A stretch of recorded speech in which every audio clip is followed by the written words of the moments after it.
آپ لوگوں سے بات کریں، آپ علماء دین سے پوچھیں یہ چیزیں حقیقت ہیں یا نہیں، اگر ہیں تو اب تک کیوں چھپا کر رکھی گئی؟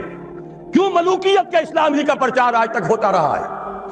حضرت عمر فاروق کا ایک اجتہاد تھا، جو ملک مسلمانوں نے بزور شمشیر فتح کیے اس کی زمینیں کسی کی انفرادی ملکیت نہیں، مسلمانوں کی اجتماعی ملکیت، یہ مسلمانوں کے لیے وقف، مسلمان نہ صرف اس وقت کے مسلمان، آنے والے مسلمانوں کے لیے بھی وقف، ان کی بہبود، مجموعی بہبود کے لیے خرچ ہوگا۔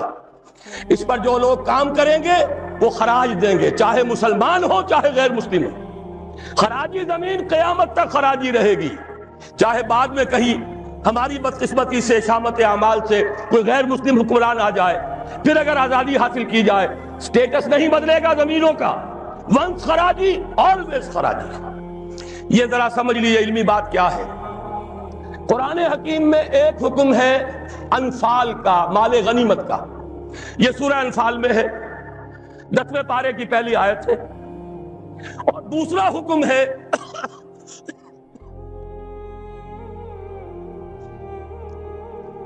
اموال فے کا، یہ سورہ حشر میں ہے۔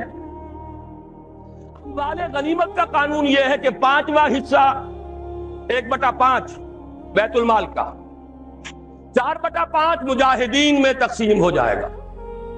سوار ہے گھوڑا اور اونٹ بھی اس نے اپنا رکھا ہوا ہے تو اس کو 2 حصہ ملے گا، پیدل ہے اکیلا۔ اموال فے کیا ہے؟ کل کے کل بیت المال کے، کسی کا کوئی حصہ نہیں۔ عام خیال یہ تھا کہ یہ زمینیں جو فتح ہو رہی ہیں، عراق فتح ہو گیا، شام فتح ہو گیا، ایران فتح ہو گیا، مصر فتح ہو گیا، تصور تو کیجئے، the Fertile Crescent of the Middle East, سارا کا سارا فتح، چند سالوں کے اندر اندر چند ہزار صحابہ تھے جنہوں نے ان سارے علاقوں کو فتح کر لیا۔ اب انہوں نے مطالبہ کیا کہ جناب یہ مال غنیمت ہے، ہم نے جنگ کر کے فتح کیا، لہذا یہ زمینیں تقسیم کر دیجئے، 5واں حصہ رکھ لیجئے بیت المال کا۔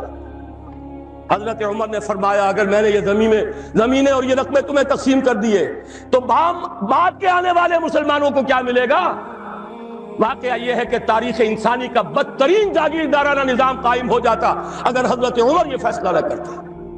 وہ عمر فاروق کان رائہ موافقا بالکتاب والسنہ، کتاب اور وحی کے مطابق ان کی رائے، بلکہ میں کہتا ہوں وہی ان کی رائے کے مطابق نازل ہوئی۔ وہ عمر بن الخطاب جن کے بارے میں حضور نے فرمایا کہ لو کان بعدی نبی لکان عمر، میرے بعد کوئی نبی ہوتا تو عمر ہوتے، یہ ان کا اجتہاد ہے، اور یہ اجتہاد کسی مولوی کا نہیں، امیر المومنین کا ہے۔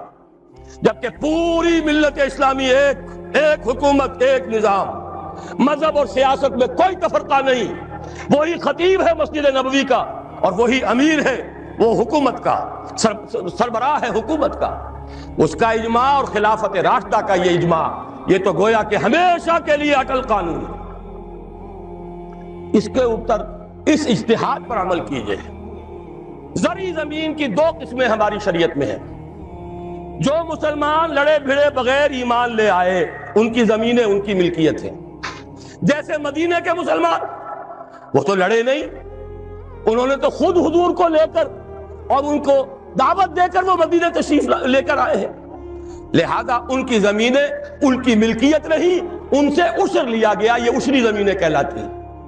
جو زمینیں فتح ہوئی، جو ملک، یہ عشری نہیں، خراجی ہیں، یہاں پر وہ ملکیت رہے گی بیت المال کی، مسلمانوں کی اجتماعی ملکیت، وقف علی المسلمین۔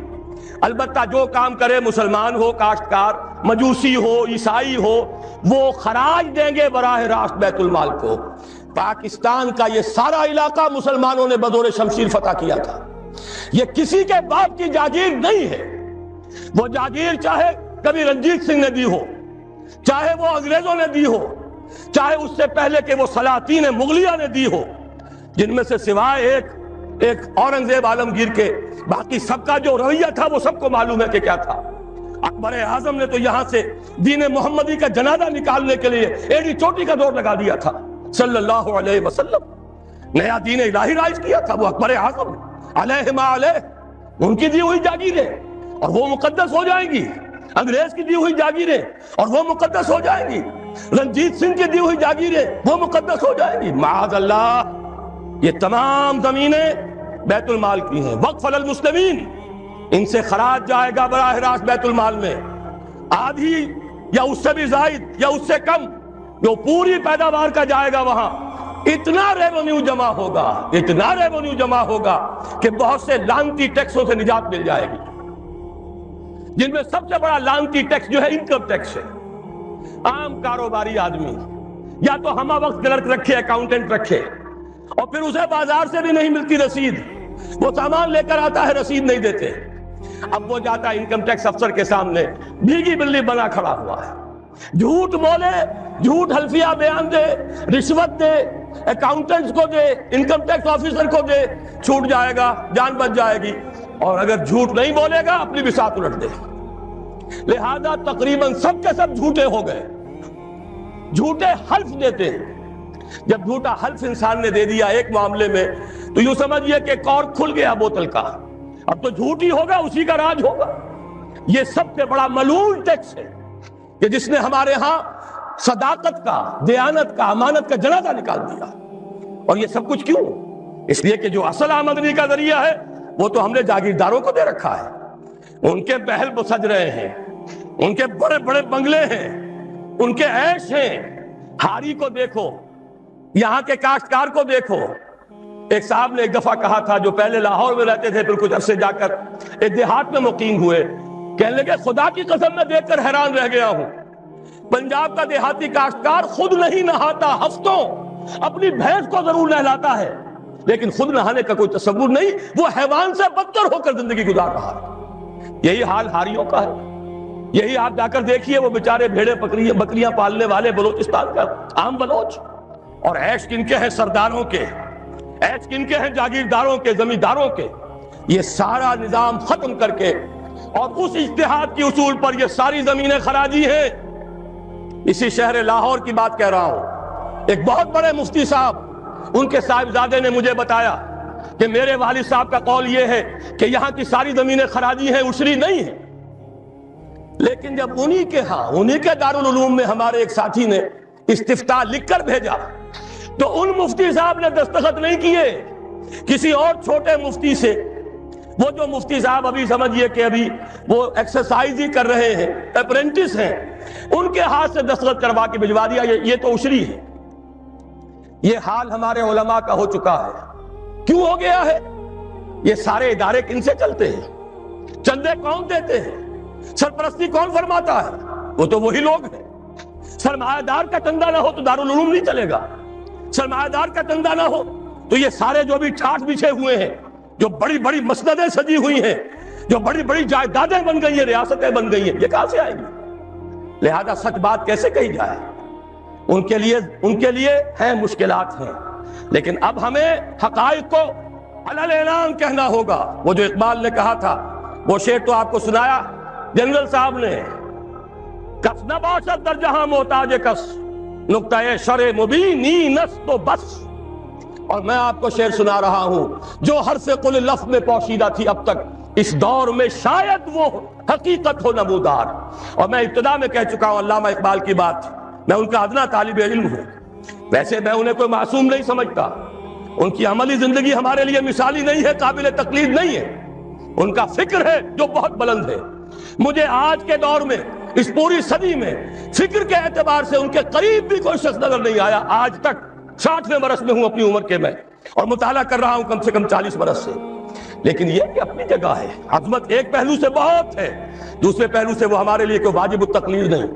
عملی زندگی خود وہ کہہ گئے، اقبال بڑا اپدیشک ہے، من باتوں میں موہ لیتا ہے، گفتار کا یہ غازی تو بنا، کردار کا غازی بن نہ سکا۔ کوئی بات نہیں، اللہ معاف فرمائے گا عمل کو۔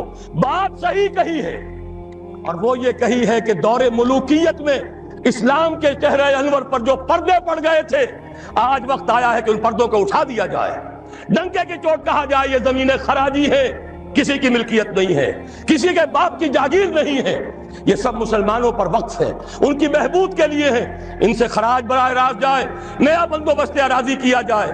جو پہلے کام کر رہے ہیں ان کا حق فائق ہے، الفضل للمتقدم، پہلے موجود ہیں، جو کام کر رہے ہیں ورکیبل یونٹ بنا دیا جائے. اور یہ وہ بات ہے سن 82 میں نے صرف 2 مہینے کی خطا کی تھی, ضیاء الحق صاحب کی شورا میں 2 اجلاس اٹینڈ کیے تھے اور ڈنکے کی چوٹ کہا تھا کہ خدا کے لیے ایک کمیشن بٹھائیے, جید علماء بھی ہوں اس میں. جب وہ دیکھیں گے کہ موقع ہے سچ بات کہنے کا تو بہت سے حضرات انشاءاللہ تعالی حق بیان کریں گے, لیکن یہ کہ ان کو موقع دیجئے, تحفظ دیجئے, اور یہ کہ بندوبست اراضی کے ماہرین کو بٹھائیے, زمین کا ایک نیا بندوبست ہو جو اس ملک کے لیے مفید ہو, جو عوام کی بہبود میں ہو, جس سے عدل و انصاف کے تقاضے پیدا ہو پورے ہو جائیں, اور سارا ریونیو بیت المال کو, خزانے کو, اس لیے کہ خراج کی رقم ہر مصرف میں آ سکتی ہے, دفاعی مصرف میں آ سکتی ہے, انتظامی مصرفوں میں آ سکتی ہے, جبکہ عشر اور زکوٰۃ صرف مسلمانوں کی بہبود پر خرچ ہو سکتا ہے. لیکن خراج کا معاملہ یہ ہے کہ بہت سی چیزیں جس کے لیے ہمیں ٹیکسیشن کا سہارا لینا پڑتا ہے وہ سب کے سب بھی ہم اس خراج کی رقم سے پورا کر سکیں گے. بہرحال یہ بڑا مشکل کام ہے, اس مشکل ہی کے لیے دعوت دینے کے لیے آپ کی خدمت میں حاضری ہوئی.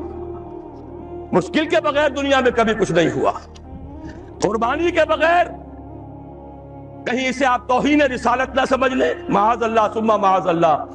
قربانی کے بغیر محمد الرسول اللہ والذین معہ, اگر کسی کو حق پہنچتا تھا کہ انہیں کوئی تکلیف نہ پہنچتی اور انقلاب آ جاتا تو وہ محمد تھے صلی اللہ علیہ وسلم.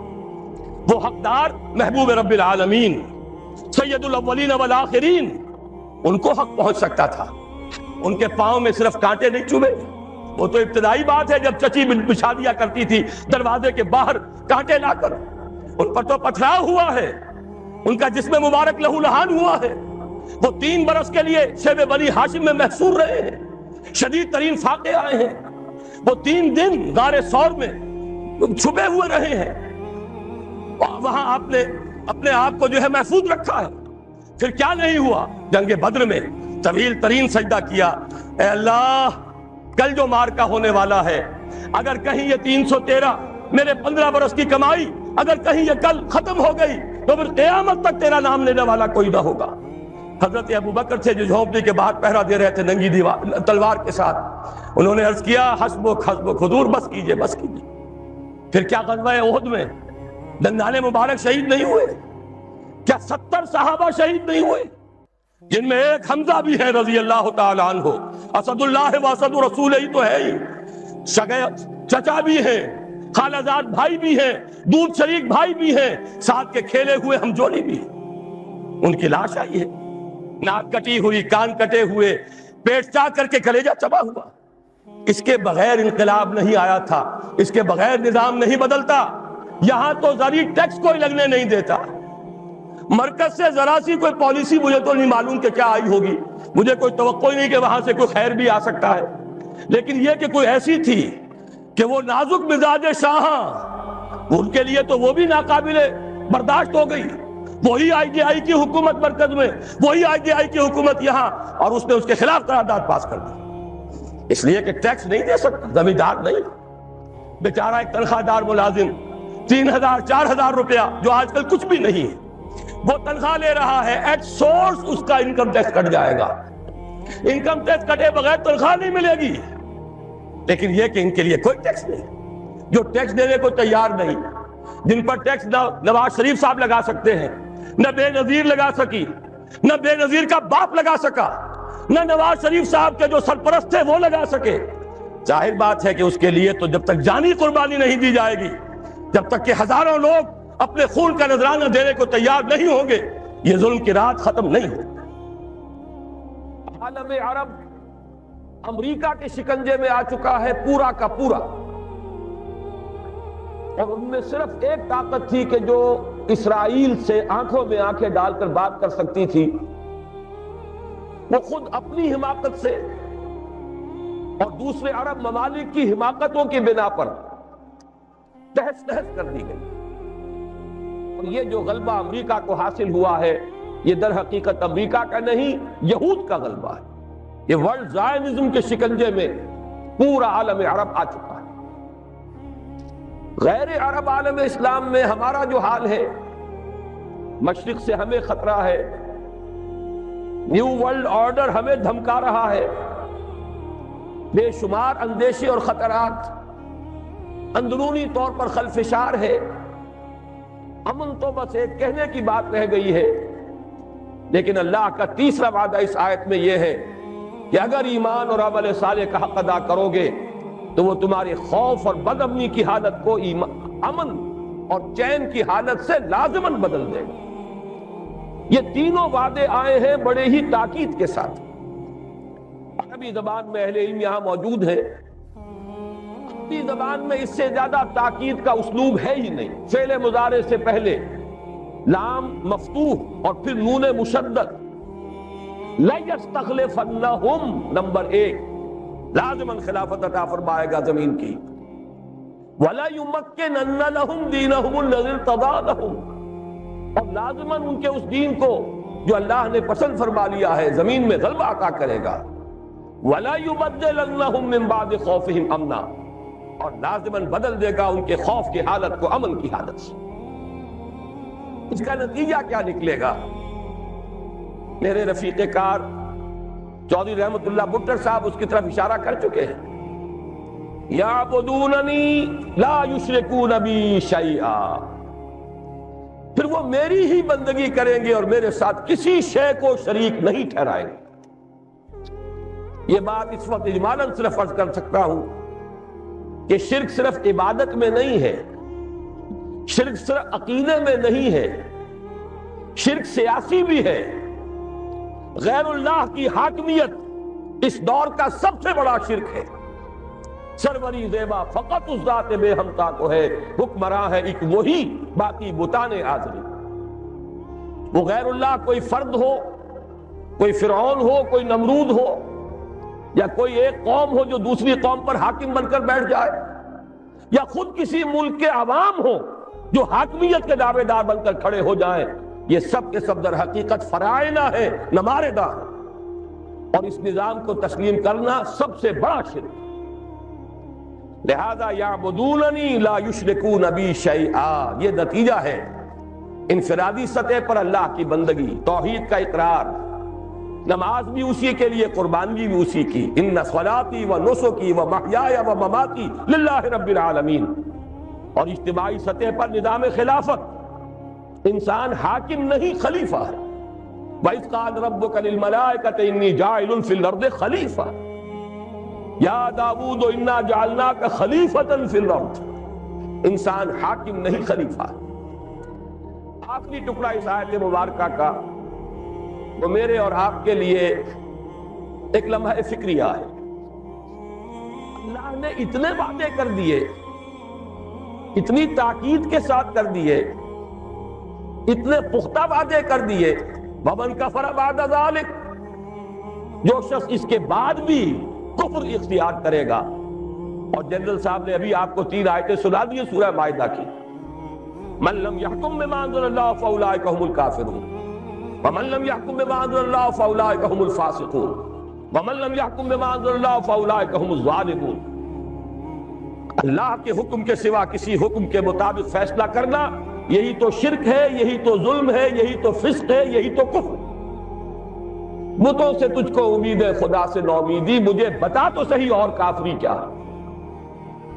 تو جو اس کے بعد بھی کفر پر اڑے رہے, اپنی حاکمیت کے دعوے دار رہے, یا غیر اللہ کی حاکمیت پر راضی رہے, فَأُولَٰئِكَ هُمُ الْفَاسِقُونَ تو جان لو کہ وہی فاسق ہے. اور یہاں فسق کا لفظ اسی معنی میں آیا ہے جس معنی میں سورہ کہف میں آیا ہے ابلیس کے بارے میں. وَإِذْ قُلْنَا لِلْمَلَائِكَةِ اسْجُدُوا لِآدَمَ فَسَجَدُوا إِلَّا إِبْلِيسَ كَانَ مِنَ الْجِنِّ فَفَسَقَ عَنْ أَمْرِ رَبِّهِ وہ اپنے رب کے حکم سے نکل بھاگا, اس نے رب کے حکم سے سرتابی کی, سرکشی کی, بغاوت کی. اتنے پختہ وعدوں کے بعد بھی امت مسلمہ اگر خلافت کے نظام کو قائم نہ کرے اور خلافت عرضی کا جو وعدہ اللہ نے کیا ہے اس کے اپنے آپ کو مستحق نہ بنائے, تو اس سے بڑا کفر, اس سے بڑا شرک, اس سے بڑی ناشکری, اس سے بڑی ناقدری کوئی اور نہیں ہے. تو میرے اور آپ کے لیے یہ لمحہ فکریہ ہے کہ کہیں میں اور آپ اس ذیل میں شامل نہ ہوگا. جو حدیث میں نے آپ کو سنائی مسند احمد ابن حنبل کی روایت ہے, راوی حضرت مقداد بن الاسود رضی اللہ تعالی عنہ. مہاجرین میں سے ہیں، اور یہی وہ صحابی ہے جنہوں نے غزوہ بدر سے قبل جب حضور نے محفل مشاورت منعقد کی تھی، اس وقت ایک بڑا پیارا جملہ کہا تھا کہ یا رسول اللہ صلی اللہ علیہ وسلم، آپ ہمیں موسیٰ کے ساتھیوں پر قیاس نہ کیجئے جنہوں نے کہہ دیا تھا فَاذْهَبْ أَنْتَ وَرَبُّكَ فَقَاتِلَا إِنَّا هَاهُنَا قَاعِدُونَ۔ ہم موسیٰ کے ساتھی نہیں، محمد کے صحابی ہیں رضی اللہ تعالی عنہم اجمعین وصلی اللہ علیہ وآلہ وسلم۔ آپ حکم دیجئے، جو حکم دیں گے ہم قربانی دینے کے لیے تیار ہیں۔ آپ حکم دیجئے، کیا عجب کہ اللہ تعالیٰ آپ کو ہمارے ذریعے آنکھوں کی ٹھنڈک عطا فرمائے۔ وہ ہے مقداد ابن اسود جو روایت کر رہے ہیں حضور کا قول، بہت بڑی خوشخبری، بہت بڑی خوشخبری، بہت بڑی خوشخبری۔ اگرچہ ہم یقین کے ساتھ نہیں کہہ سکتے کہ اس خوشخبری کا ظہور کب ہوگا، ابھی اس میں کتنا وقت باقی ہے، لیکن جس شخص کا ایمان ہے محمد الرسول اللہ صلی اللہ علیہ وسلم کی رسالت پر اور نبوت پر اور آپ کی صداقت پر، اس کے دل میں کوئی شائبہ بھی شک کا اور ریب کا پیدا نہیں ہو سکتا کہ یہ بات ہو کر رہے۔ اور وہ بات کیا ہے؟ حضور فرماتے ہیں زمین پر کوئی گھر نہیں بچے گا، نہ اینٹ گارے کا بنا ہوا گھر اور نہ ہی کوئی کمبنوں کا بنا ہوا خیمہ جس میں کہ اللہ اسلام کو داخل نہ کر دے۔ ہاں، اس داخلے کی دو شکلیں ہو سکتی ہے، یا تو اس گھر اور خیمے والے کے اعزاز کے ساتھ اللہ کا دین اس کے گھر میں داخل ہوگا، یا اس کی توہین اور تذلیل کے ساتھ داخل ہوگا۔ یہ ذرا نوٹ کر لیجئے الفاظ اس حدیث مبارکہ کے۔ میں اس وقت صرف اس خوشخبری کی طرف آپ کی توجہ مرتب کرا رہا ہوں۔ یہ عز عزیز اور ذل ذلیل کا مفہوم کیا ہے یہ انشاءاللہ میں بعد میں عرض کروں گا۔ اب اس تمہید کے بعد میں اپنے آج کے خطاب کے بارے میں ایک بات عرض کر رہا ہوں۔ یہ خطاب اس اعتبار سے بہت مختلف ہوگا کہ میں اس میں کوئی جوش خطابت دکھانے کا ارادہ نہیں رکھتا، میں کچھ افہام و تفہیم کا انداز اختیار کرنا چاہتا ہوں۔ خلافت ہر مسلمان کے دل کی آرزو ہے، لیکن وہ خلافت ہے کیا؟ اس کا مطلب کیا ہے؟ اگر وہ نظام قائم ہو جائے تو ہماری سیاست میں، ہماری معیشت میں، ہماری معاشرت میں کیا بنیادی تبدیلیاں آئیں گی؟ جب تک ذہن اس پر صاف نہ ہو، جب تک یہ تصورات واضح نہ ہو جائیں، ہم قدم آگے نہیں بڑھا سکیں۔ چونکہ ابھی ہم اس تحریک کا آغاز کر رہے ہیں، لہذا ہم چاہتے ہیں کہ بات کو افہام و تفہیم کے انداز میں رکھا جائے، بات سمجھی جائے اور سمجھائی جائے۔ اسی لیے آپ نے دیکھا کہ آج ہم نے پہلے سے ایک 4 ورقہ آپ کو تقسیم کر دیا ہے۔ میں اس 4 ورقے میں جو چند نکات آئے ہیں نمبر وار، انہی کے حوالے سے آج اپنی گفتگو کروں گا، اور اگر آپ حضرات بھی اپنے ہاتھوں میں اس کو کھول لیں تو کوئی حرج نہیں۔ یہ اندیشہ نہ کیجئے کہ میں وہ پڑھ کر سناؤں گا، لیکن یہ کہ آپ کو اندازہ ہوتا چلا جائے گا کہ میری گفتگو کا کتنا حصہ مکمل ہو گیا ہے۔ اس میں پہلا عنوان ہے پاکستان کی اساس اور مقصد کیا ہے۔ وہ بات جو ابھی جنرل صاحب نے فرمائی، وہ نعرہ پاکستان کا مطلب کیا، لا الہ الا اللہ۔ میں خود ان لوگوں میں سے ہوں، ان نوجوانوں میں سے جس نے یہ نعرے لگائے ہیں۔ مسلم اسٹوڈنٹ فیڈریشن کا ضلع حصار کا میں جنرل سیکرٹری تھا، 1.5-2 سال پوری مشقت کی ہے۔ لہذا میں آج صرف اس نعرے کا حوالہ نہیں دے رہا، بات چونکہ سمجھانی پیش نظر ہے، میں نے اس جگہ پر 2 عظیم شخصیتوں کا حوالہ دیا ہے، اور ان دونوں میں آپ نوٹ کریں گے، چاہے بعد میں جا کر مطالعہ کریں، میں نے ایک فرق قائم کیا ہے۔ پاکستان کا مصور اور مجوز اور مفکر علامہ اقبال تھے، پاکستان کے معمار اور مؤسس قائد اعظم تھے۔ ان الفاظ کی بڑی اہمیت ہے، اس لیے کہ نقشہ بنانا، تفکر، تصور یہ ایک دوسرا کام ہے، بالفعل کوئی عمارت بنانا اس کے کچھ اور تقاضے ہیں۔ ہمارے یہ 2 عظیم رہنما، ان میں یہ فرق و تفاوت سامنے رہنا چاہیے کہ پاکستان کے مصور و مفکر علامہ اقبال تھے، جبکہ معمار، اس کے مؤسس، اس کے بانی قائد اعظم تھے۔ میں نے ان دونوں کے حوالے سے یہاں باتیں کی ہیں۔ علامہ اقبال کا خطبہ الہ آباد اہم ترین سنگ میل کی حیثیت رکھتا ہے تحریک پاکستان۔ افسوس کہ اس وقت اسے نگاہوں سے اوجھل کر دیا گیا۔ اس میں کچھ باتیں ایسی بھی ہیں جو شاید سب لوگوں کو پسند نہ ہو۔ یہاں پہ میں نے 3 باتوں کا حوالہ دیا ہے۔ علامہ اقبال نے بر عظیم پاک و ہند کے شمال مغرب میں ایک مسلمان مملکت کے قیام کے 3 مقاصد بیان کیے۔ نمبر 1 یہ کہ یہ متحدہ ہندوستان میں جو مسلم ہندو کشمکش اور کشاکش چل رہی تھی، یہی اس کا واحد حل ہے۔ نمبر 2 یہ کہ اس ذریعے سے مسلمانوں کو یہ موقع مل جائے گا کہ اسلام کا جو حقیقی نظام تھا جو محمد عربی صلی اللہ علیہ وسلم نے عطا فرمایا اور ایک انقلابی جد و جہد کے ذریعے سے قائم فرمایا، جس کا اصل نمونہ خلافت راشدہ ہے، لیکن جس پر بعد کے دور ملوکیت میں پردے پڑ گئے ہیں، اسلام کی بہت سی حقیقتیں چھپ گئیں، بادشاہی، ملوکیت، جاگیرداری، سرمایہ داری کے اس کے اوپر پردے پڑتے چلے گئے، تاہاں کہ آج اس اصل اسلام کی حقیقت کہیں نظر نہیں آ رہی۔ دنیا کے سامنے تو ایک دوسرا اسلام ہے، بادشاہوں کا اسلام ہے، مغلوں کا اسلام ہے، شہنشاہوں کا اسلام ہے۔ آج ہمیں ایک موقع ملے گا۔ علامہ اقبال کا یہ نظریہ تھا، اگر پاکستان وجود میں آ جائے تو وہ جو دور ملوکیت کے پردے پڑ گئے تھے ان کو ہٹا کر صحیح اسلام کا ایک نمونہ دنیا کے سامنے پیش کر دیا جائے۔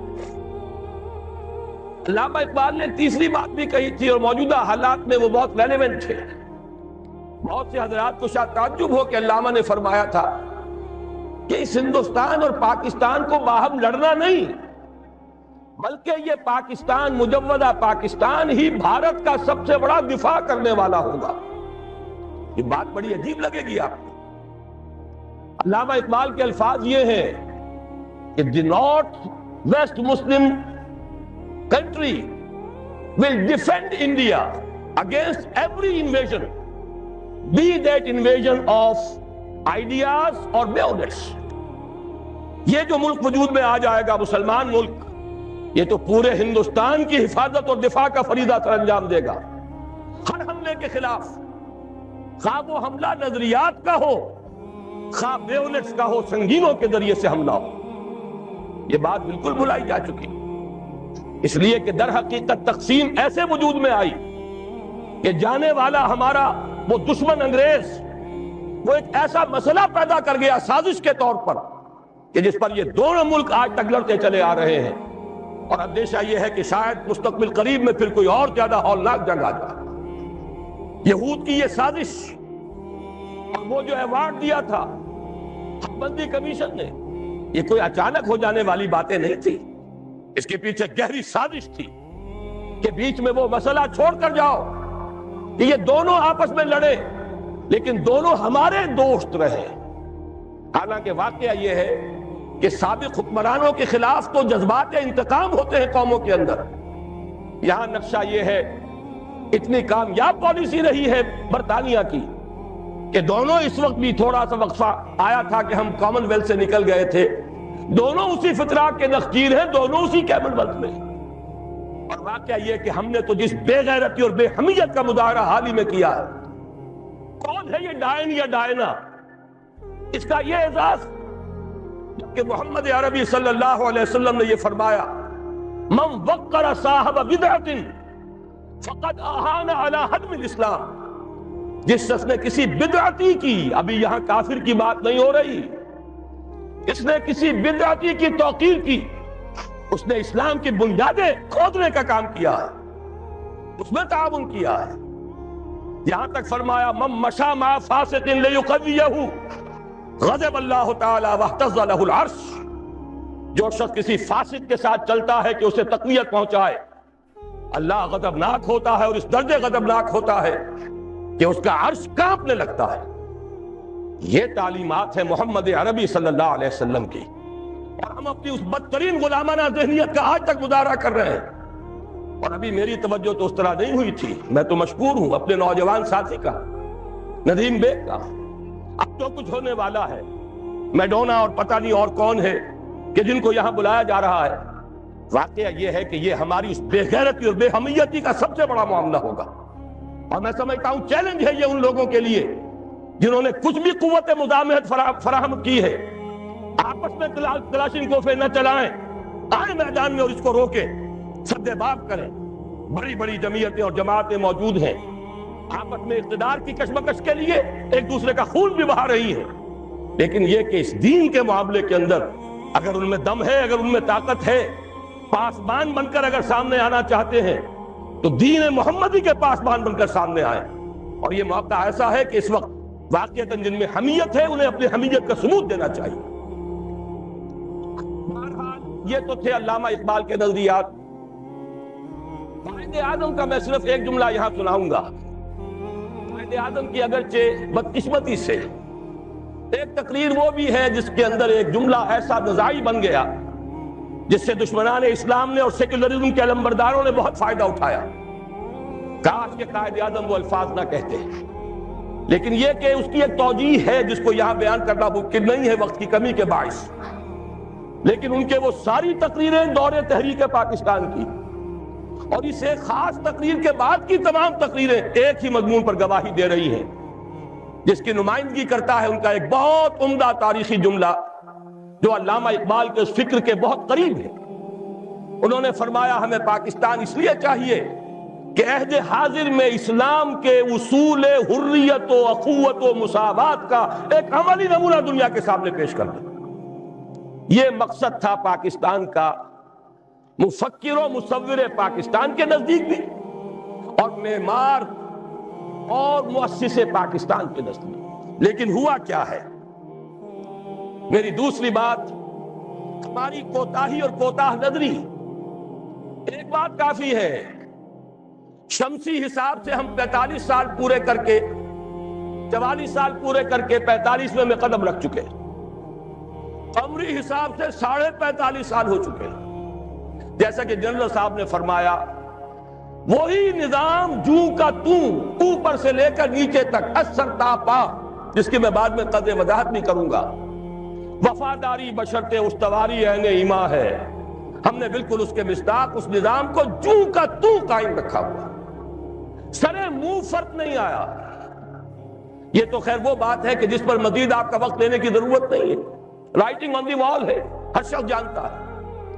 لیکن میں ایک خاص بات کی طرف توجہ دلانا چاہتا ہوں. ظاہر بات ہے مسلم لیگ سے چونکہ اس میں ہر قسم کے لوگ شریک تھے اور انہوں نے صرف قیام پاکستان کا پروگرام دیا تھا، یہ توقع ہی نہیں تھی کہ وہ اسلام یہاں لا سکتے ہیں. لیکن یہ کہ یہاں علماء بھی تو تھے، دینی جماعتیں بھی تو تھی. بعض علماء بڑے چوٹی کے علماء مسلم لیگ میں شامل تھے، مولانا شبیر احمد عثمانی رحمۃ اللہ علیہ. بہرحال ان کا احسان ہے کہ ان کی آخری دھمکی جو انہوں نے دی تھی کانسٹیٹیوشن اسمبلی میں، اس کے نتیجے میں قرارداد مقاصد پاس ہو گئی، وہ کم سے کم اپنا حق ادا کر رہے.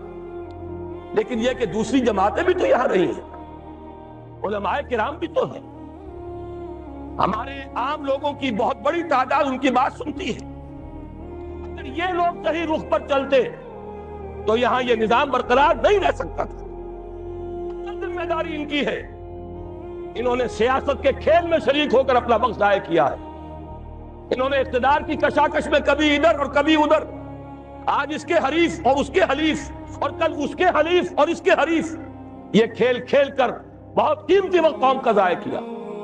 مزید برآں ایک بہت اہم نقطہ عرض کر رہا ہوں، تیسری بات کہ ہمارے دین کے حلقے کی طرف سے، علماء کرام کی طرف سے مطالبہ بھی اگر آتا ہے، میں ان کی بات چھوڑ رہا ہوں جو اسلام کو صرف سیاسی نعرے کے طور پر استعمال کرتے رہے.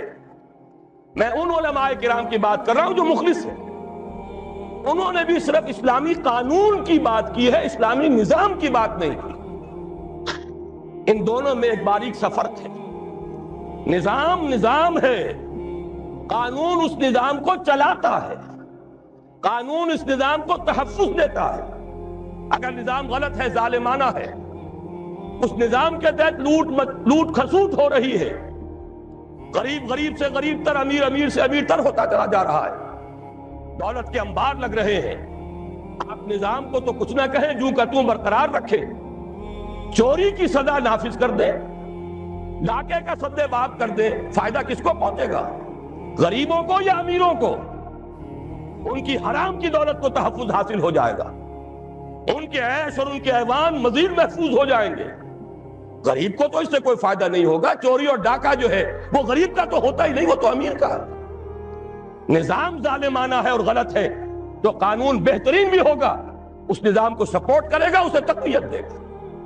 نظام کو بھی بدلنا ہے اور قانون کو بھی بدلنا، یہ دونوں باہم لازم و ملزوم ہیں۔ اور ہمارے دین میں اس کے لیے اصطلاحات ہیں، دین اور شریعت۔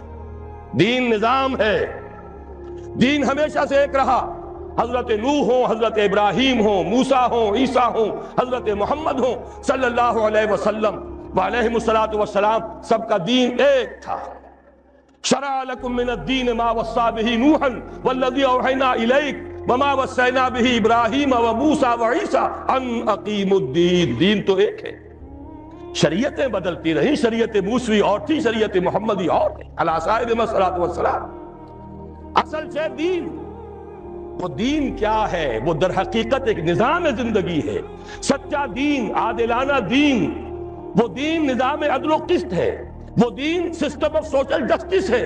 جب تک اس کو رائج نہ کیا جائے، اس کو نافذ نہ کیا جائے، محض قانون کے نفاذ سے کوئی مفید نتائج برآمد نہیں ہوں گے۔ اگر میری بات سے غلط فہمی نہ ہو، میں دونوں کو کہہ رہا ہوں، دین بھی قائم کرو اور قانون اسلامی یعنی شریعت بھی نافذ کرو، لیکن ان دونوں کو اگر علیحدہ کر دیا جائے تو یہ جو اجزاء ہیں یہ غیر مؤثر ہو کر رہ جائیں گے۔ اس کو انگریزی میں کہتے ہیں آرگینک ہول۔ یہ ایک ایسی حیاتیاتی اکائی ہے کہ اگر اسے کاٹ دیں گے تو دونوں حصے ختم ہو جائیں گے۔ یہ دونوں ایک ہی وحدت کی حیثیت سے اپنے مطلوبہ نتائج پیدا کر سکتے ہیں۔ دین نظام اسلام کا نام ہے اور شریعت قانون اسلامی کا نام ہے۔ تیسری بات میں ذرا گنتی کر کے بتا دوں کہ انگریز کی وراثت کو ہم نے کس کس اعتبار سے سنبھال کر رکھا ہے۔ مجمل باتوں کا وقت نہیں ہے، اب ان باتوں کو تفصیلاً سمجھنا ہے اور اس طرح سمجھنا ہے کہ آپ کو یاد ہو جائے۔ میں نے یہاں 7 نکات معین کیے ہیں اور میں اپنے تقصیر فہم کا اعتراف کرتا ہوں، مزید کا بھی اضافہ ہو سکتا ہے۔ یہ تو رواں روی میں 1 مہینہ قبل کراچی میں ایک پریس کانفرنس مجھے کرنی تھی تو میں نے یہ تحریر لکھ لی تھی، لیکن میں سمجھتا ہوں کہ اس سے ایک پورا نقشہ سامنے آ جائے گا۔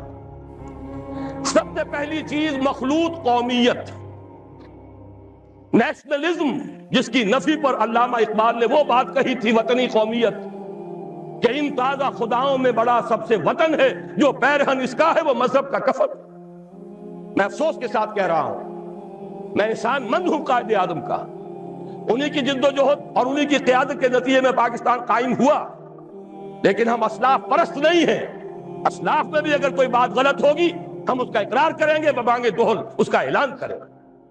اگر حضرت ابوبکر صدیق بھی یہ فرما سکتے تھے کہ اگر میں سیدھا رہوں تو تم پر میری اطاعت فرض ہے، اور اگر میں ٹیڑھا ہونے لگوں تو مجھے سیدھا کرنا فرض ہے، تو کسی دوسرے کا مقام اس سے بالا تر نہیں۔ افسوس کہ قائد اعظم نے جو الفاظ 11 اگست 1947 کو کہے پاکستان کے بارے میں تصور دیتے ہوئے، Muslims will cease to be Muslims and Hindus will cease to be Hindus, not in the religious sense, because religion is the private affair of the individuals, but in the political sense۔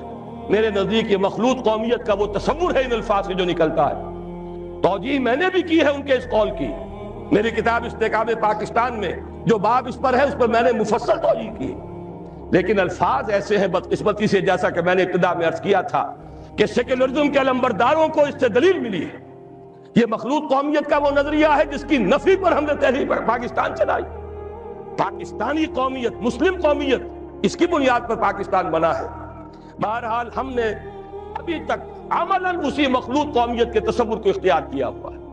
ہماری ایک ہی assembly ہے، اس میں غیر مسلم بھی جائیں گے، مسلم بھی جائیں گے، وہ برابر کے ہیں، ان کے ووٹ وہاں پر، کوئی میں فرق نہیں ہے۔ تو معلوم یہ ہوا کہ یہ تو مخلوط قومیت اور مسلم اور غیر مسلم کی ایک مشترک قومیت کا تصور ہے جو آج بھی ہمارے ہاں رائج ہے، اور اگرچہ ہم نے اس کی نفی پر پاکستان بنایا۔ دوسرے، پارلیمانی جمہوریت، چونکہ برطانیہ میں پارلیمانی جمہوریت تھی اور اس کی تو ہر شے کو ہمیں سنبھال کر رکھنا ہے. پارلیمانی جمہوریت سے لے کر کرکٹ کے گیم تک ہر شے کو پوری وفاداری کے ساتھ ہم نے قائم رکھا. شاہ ڈائنا کو بلایا تھا یہی دکھانے کے لیے کہ دیکھ لو سرے منہ فرق نہیں آنے دیا ہم نے اس ملک میں, جیسا تم لوگ چھوڑ گئے تھے ویسا ہی آج قائم. ہمارے یہاں اس پارلیمانی جمہوریت کو سمجھ لیا گیا ہے کہ شاید یہ منظم من اللہ ہے, اور تو کوئی راستہ ہے ہی نہیں, کوئی الٹرنیٹو ہے ہی نہیں. اس کو اصول موضوع بنا لیا گیا اس لیے کہ اس نے ہمیں یہ پارلیمانی جمہوریت کا تصور دیا اور تھوڑی سی اس کی ہمیں تربیت بھی دے دی تھی. تیسری چیز, صوبوں کے نام اور اس کی حدود. معلوم ہوا کہ یہ تو شاید اللہ کے رسول نے معین کی ہے, معاذ اللہ, ان میں کوئی ادھر ادھر کا معاملہ نہیں ہو سکتا. سرائیکی صوبے کا نام لے لے تو کفر ہو گیا, کہیں کوئی اور صوبے کی تقسیم کی بات کرے تو ڈرتا ہے, کانپتا ہے. صوبوں کی سینکٹی, صوبوں کا تقدس اور اس کی بنیاد پر عصبیت جو دن بدن گہری سے گہری ہوتی چلی جا رہی ہے. یہ بھی در حقیقت کس کے صوبے تھے؟ انگریز نے اپنی انتظامی مصلحت سے بنائے اور ہم نے جو کے تو قائم رکھے. نئے ضلع وجود میں آ گئے, نئی کمشنریاں وجود میں آ گئیں, لیکن صوبوں کی حدود یہ تو مقدس گائے ہے, سیکریٹ کاؤ, سیکروسینٹ, اس میں کہیں کوئی تبدیلی نہیں آ سکتی. نمبر 4, بینکنگ کا وہ نظام جس کی بنیاد پر ہماری پوری صنعت اور تجارت, بلکہ اب تو کہوں گا زراعت بھی, اس لیے کہ ساری زرعی مشینری وہ بھی سودی قرضوں پر, ساری کھاد سودی قرضے پر, ہر نظام کے ہر حصے میں وہ شے شرائط کر گئی ہے جسے ابھی آپ سن چکے ہیں اللہ اور اس کے رسول کے خلاف اعلان جنگ کے مترادف قرار دیا گیا. سمجھا یہ جاتا ہے سود کے بغیر تو نظام چل ہی نہیں سکتا. میرے نزدیک یہ کلمہ کفر ہے, یہ اللہ تعالیٰ کے خلاف بد اعتمادی کا ووٹ ہے. یا تو اللہ کو علم نہیں تھا معاذ اللہ کہ ایک دور وہ بھی آئے گا کہ سود کے بغیر نظام چل نہیں سکے گا, اور اس نے وہ شے حرام کر دی جو لازمی تھی. وہ تو کہتا ہے لا یکلف اللہ نفسا الا وسعها, انسانی وسعت سے بڑھ کر تو وہ کسی شے کا بوجھ ہی نہیں ڈالتا. معلوم ہوا کہ ہمیں نہ اللہ پر یقین ہے نہ اس کے رسول پر اعتماد ہے. نمبر 5, جوئے, سٹے اور لاٹری کی لعنت جو ہمارے ہاں بڑھتی چلی جا رہی ہے. یہ کہا جا سکتا ہے کہ واقعتاً سود تو ایسی شے ہے کہ ایک دفعہ اگر اسے ہٹائیں گا تو زلزلہ ضرور آئے گا. ہمارے نزدیک وہ زلزلہ بہت مبارک زلزلہ ہوگا جو سود کو ختم کرنے کے نتیجے میں آئے اور اسی سے خیر برآمد ہوگا. لیکن یہ جوئے اور سٹے اور لاٹری کے ذریعے سے بھی کوئی زلزلہ آ جائے گا. اگر ان کو ختم کر دیا جائے تو قیامت آ جائے گی, جسے قرآن کہتا ہے رجس من عمل الشیطان. یہ ساری فارورڈ ٹریڈنگ, یہ ہمارے سارے سٹاک ایکسچینج اور یہ بڑی بڑی لاٹریز, کبھی فیٹمید ہے اور کبھی سیف گیمز کی ہے, جس کے ٹکٹ یہاں بلیک میں بکتے ہیں, جس کی پبلسٹی اس پیمانے پر ہوتی ہے کہ جوئے کی اتنی ترغیب و تشویق شاید پوری انسانی تاریخ میں کبھی نہ ہوئی. کیوں جاری ہے؟ اس لیے کہ انگریز چھوڑ گیا تھا. یہ سارے سٹاک ایکسچینج اس نے بنائے تھے, یہ لاٹریوں کا نظام اس نے دیا تھا. نمبر 6, جاگیرداری اور غیر حاضر زمینداری کا نظام جو کا تو رکھا ہوا ہے. 2 دفعہ کی نام نہاد اصلاحات جنہوں نے کہ واقعتاً کوئی فرق واقع نہیں کیا. جاگیرداری جو کی تو مسلط, غیر حاضر زمینداری جو کی تو موجود. جبکہ واقعہ یہ ہے بھارت کم سے کم ہم سے اس معاملے میں پیش قدمی کر گیا. سرمایہ داری اور سود اور جوا اور سٹا اور رشوت, یہ ساری لعنتیں وہاں بھی ہیں جو یہاں ہیں. لیکن ایک قدم وہ اٹھا گیا تھا اور اسی کے نتیجے میں وہاں سیاسی توازن رہا, کم سے کم 40 برس تک سیاسی استحکام رہا, اور وہ تھا جاگیرداری کا خاتمہ. پہلے قدم اٹھایا. یہ ہمارے ہاں جاگیرداروں کا کھیل ہے, سیاست ان کا مشغلہ ہے, سیاست ان کا کاروبار ہے, اور وہی لوگ ہیں جو چھائے ہوئے ہیں. آج وہی انڈسٹریلسٹ بھی ہیں, انہی کی اولاد جو ہے, چاہے وہ سول سروسز ہوں اور بہت سے خود آرمی کے آفیسرز میں, وہ انہی کی نسلیں جو ہے وہ چلی آ رہی ہیں. اگر چاہیے کہ آرمی میں ہمارا کامن مین بھی کافی گیا ہے, یہاں قربانی دینے کا معاملہ ہوتا ہے, لیکن یہ کہ سول بیوروکریسی تو تقریباً پوری کی پوری نہیں پر مشتمل ہے, اور یہ جاگیرداری جو کی تو قائم ہے. 7ویں چیز, مخلوط معاشرت. مخلوط قومیت سے میں نے بات شروع کی تھی اور مخلوط معاشرت پر ختم کر رہا ہوں. شانہ بشانہ، قدم ب قدم، اختلاط مرد و زن، ہر میدان میں برابر، کہیں نہ سطر رہا، نہ حجاب رہا، نہ پردہ رہا۔ میں نے تو پردہ ہندوستان میں دیکھا ہے جا کر، برقعے وہاں دیکھے ہیں، پاکستان میں تو اب برقع دیکھنے میں کہیں نظر نہیں آتا۔ میں نے حیدرآباد دکن میں دیکھا، میرے 3 لیکچر ہوئے تھے حقیقت شرک کے موضوع پر مکہ مسجد میں، جس میں 5000 کے قریب مجھے بتایا گیا خواتین تھیں، 15000 مرد تھے، مسلسل 3 دن۔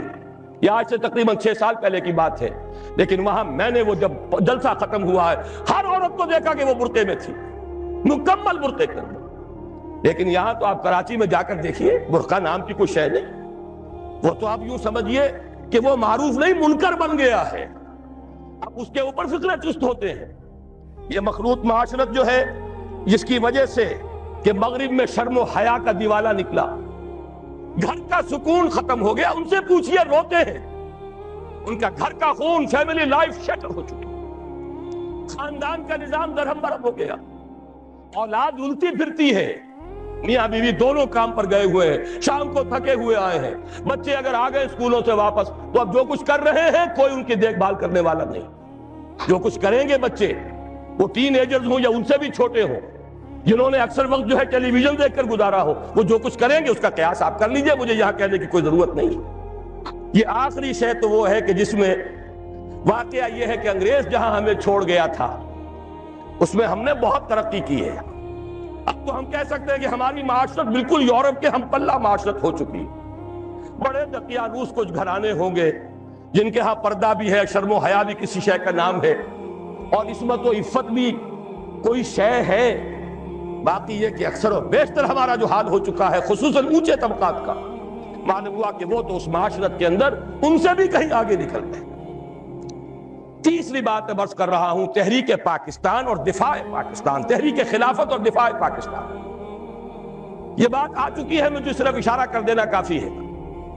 چونکہ ہم نے انحراف کیا اپنے وعدے سے، ہم پر اللہ کا عذاب آیا۔ صحیح کہا ہے مرزا ایوب بیگ صاحب نے کہ میاں طفیل صاحب حیران ہے عذاب کیوں نہیں آ گیا؟ عذاب تو آیا ہوا ہے، نظر کیوں نہیں آ رہا؟ سورہ توبہ میں اللہ تعالیٰ نے ارشاد فرمایا نفاق، اس کے اسباب، فَمِنْهُمْ مَنْ عَاهَدَ اللَّهِ، ان میں سے وہ لوگ بھی ہیں جنہوں نے اللہ سے عہد کیا تھا، لَئِنْ آتَانَا مِنْ فَضْلِهِ، اگر اللہ ہمیں اپنے فضل سے نواز دے گا، لَنَصَّدَّقَنَّ وَلَنَكُونَنَّ مِنَ الصَّالِحِينَ، بڑے نیک بن جائیں گے، خوب اللہ کی راہ میں صدقہ کریں گے، خیرات کریں گے۔ فَلَمَّا آتَاهُمْ مِنْ فَضْلِهِ، جب اللہ نے انہیں اپنے فضل سے نواز دیا، بخیلوا بِهِ، اب بخیل بن گئے، تجوریوں کے دروازے بند کر لیے، صرف اپنی عیاشیوں کے لیے کھولتے ہیں۔ وَتَوَلَّوْا وَهُمْ مُعْرِضُونَ، پیٹھ موڑ لی، بھول گئے وعدہ۔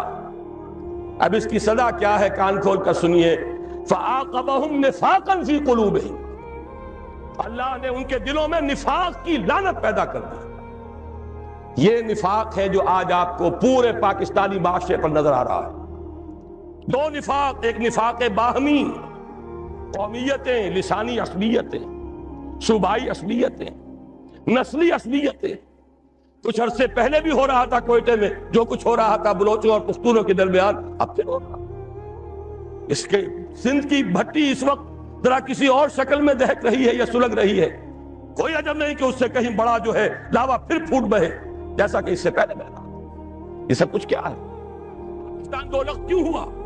ایک لسانی عصبیت، بنگلہ بھاشا، بنگلہ نیشنلزم، بنگلہ دیش، 3 قدم ہے۔ زبانی عصبیت، اس کی تحریک، ایک نیا دیش، یہی معاملہ پاکستان میں ہو رہا ہے۔ اس اعتبار سے واقعہ یہ ہے کہ یہ سزا ہے اللہ کی طرف سے، اور اخلاق کا جو دیوالہ نکلا ہے۔ دوائیوں میں شاید دنیا میں کوئی قوم نہ ہو جو دوائیوں میں ملاوٹ کرتی ہو۔ کوئی غریب عورت ہو سکتا ہے گھر کے برتن بیچ کر آئی ہو اور اپنے بچے کے لیے یا اپنے شوہر کے لیے دوا لے کر جا رہی ہو، اور 15 روپے کا ایک کیپسول اس نے خریدا ہو، لیکن اس کیپسول میں چاک بھرا ہوا اور کچھ نہیں۔ یہ کام سلطنت خدا داد پاکستان میں ہو رہا ہے۔ میں صرف اس ایک مثال پر اکتفا کر رہا ہوں، زیادہ وقت نہیں ہے۔ اخلاق کا دیوالہ نکل چکا، وہ قوم جو ایک قوم تھی ہندو کے مقابلے میں اب قومیتوں میں تقسیم ہو چکی. دونوں نفاق و تمام و کمال نظر آ رہے ہیں، نفاق باہمی، نفاق عملی، نفاق اخلاقی. اب اس کے لیے ضروری ہے پاکستان کے دفاع کے لیے یہ بھی ضروری ہے کہ فوجوں کو مستحکم رکھیے. اعدوا لهم ما استطعتم، ہر ممکن دفاعی اسلحہ فراہم کیا جائے، حرب و ضرب کی پوری قوت بلکہ بڑھایا جائے. اور سلسلے میں ڈنکے کی چوٹ کہہ رہا ہوں، بے نظیر نے کہا ہے اللہ کرے کہ جھوٹ ہو، لیکن یہ کہ اگر واقعہ یہ ہے کہ ہماری حکومت نے کوئی خفیہ معاہدہ امریکہ سے کر لیا ہے کہ خفیہ طور پر وہ اپنے ایٹمک پلانٹس کا معائنہ کرا دے گی، تو یہ اس ملک سے غداری ہوگی. ہمیں اپنے تحفظ کے لیے ہر ممکن صورت، یہ اللہ کا حکم ہے، اعدوا لهم ما استطعتم من رباط الخیل، جو بھی سامان ہے وہ بھی فراہم کرو اور گھوڑے بھی تیار رکھو. ترہبون بہ عدوکم وعدو اللہ، تاکہ تم ڈرا سکو، ہیبت داری کر سکو اپنے دشمنوں پر بھی، اللہ کے دشمنوں پر بھی. یہ سارے کام ہمیں کرنے ہیں. اس کے ساتھ ہی دوستوں سے معاہدے کیجئے. چین کے ساتھ معاہدہ سب سے اہم ہے، اس لیے کہ ایک ہی ایٹمی طاقت ہے جو اس وقت امریکہ اور یہودیوں کے تسلط سے باہر. باقی بھارت کے ساتھ جو پینگیں بڑھ رہی ہیں، بھارت نے جس طرح ان کا سارا معاشی نظام جو کا تو قبول کر لیا ہے، جس طرح اس نے ملٹی نیشنل جو کارپوریشنز ہیں ان کے لیے اپنی مارکیٹ کھول دی ہے، اب وہ تو ان کے لیے کوئی اجنبی ملک نہیں رہا. اس کی وہ غیر جانبداری ختم ہوئی. میرے اسلام کو اب قصہ ماضی سمجھو، لہذا اس کا نتیجہ وہی ہے. ہنس کے وہ بولی کہ پھر مجھ کو بھی راضی سمجھو. تو امریکہ اب ہندوستان سے، بھارت سے تو راضی ہے. اب تو ایک ہی ہے جو کھٹک رہا ہے، ایٹمی طاقت جو مبینہ طور پر اور جو کہ مسلمہ طور پر ایٹمی طاقت ہے، جو ابھی باہر ہے. ایک دست مرد سے تیری حالی بچا ہوا تھا، کچھ پتہ نہیں کب اس کو بھی چرکا لگ جائے. ایک حادثہ اس پر گزر چکا ہے، لیکن یہ کہ ابھی وہ قائم ہے، وہ چین ہے. اس کے ساتھ ہمارا یہ در حقیقت زمینی رابطہ توڑنے کے لیے بین الاقوامی سازش ہے کہ کشمیر کو آزاد کر دیا جائے اور اس کے ساتھ شمالی علاقے بھی شامل کیے جائیں، گلگت بھی اور ہنزا بھی، تاکہ چین کے ساتھ پاکستان کا زمینی تعلق منقطع ہو جائے. یہ تیری بربادیوں کے مشورے ہیں آسمانوں میں. ہمیں ان چیزوں کا شعور چاہیے اور اس کے لیے اپنے دوست اور بھارت کے ساتھ ہر ممکن کوشش مفاہمت کی. اور وہ اسی طرح ہوگی کہ انہیں سمجھایا جائے کہ دیکھو اپنے اصل دشمن کو پہچانو، جو ہمیں آزاد تو کر گیا تھا مجبوراً، لیکن کشمیر کی یہ ہڈی پھینک گیا تھا بیچ میں کہ یہ غرائیں اور لڑیں ایک دوسرے کے ساتھ اور کبھی بھی آپس میں ان کے مابین امن نہ ہو. ان کی ساری دولت ہم کھینچ کر لے جائیں، روس لے جائے بھارت کی دولت اسلحہ کے عوض، امریکہ لے جائے پاکستان کی پوری دولت اسلحہ کے عوض. ہماری غریب لوگوں کی کمائی، اس کا سب سے بڑا لائنس شیئر ان سپر پاورز کے پاس جاتا رہا. ایک دوسرے کا خوف، ایک دوسرے سے خطرہ. لہذا وہ کبھی ایک صاحب نے کہا تھا، بات بڑی پتے کی ہے، ہمارا استحصال اور پوری تھرڈ ورلڈ سے جو استحصال اس وقت ہو رہا ہے، اس کا سب سے بڑی ذریعہ یہی ہے. امریکہ کی سب سے بڑی صنعت ہی صرف اسلحہ سازی کی صنعت ہے. اور ہو کیا رہا ہے، ایک دفعہ ایک صاحب نے اعداد و شمار کے حوالے سے بتایا، پورے حیدرآباد ڈویژن جو ہمارا کاٹن گروئنگ بڑا ہی عمدہ علاقہ ہے، وہ جتنی روئی پیدا کرتا ہے وہ ساری روئی دے کر ہم صرف ایک F-16 جہاز لے کر آ جاتے ہیں. اور وہ F-16 جہاز، اس کا ایک پرزہ بھی اگر ناکارہ ہو جائے اور جو اصل مالک ہیں وہ اسے ریپلیس کرنے کے لیے تیار نہ ہو تو وہ ہمارے لیے بالکل بیکار. وہ تو پھر جائے گا کہیں کباڑیوں کے ہاں جا کر بکے گا، اس کا کوئی مسئلہ.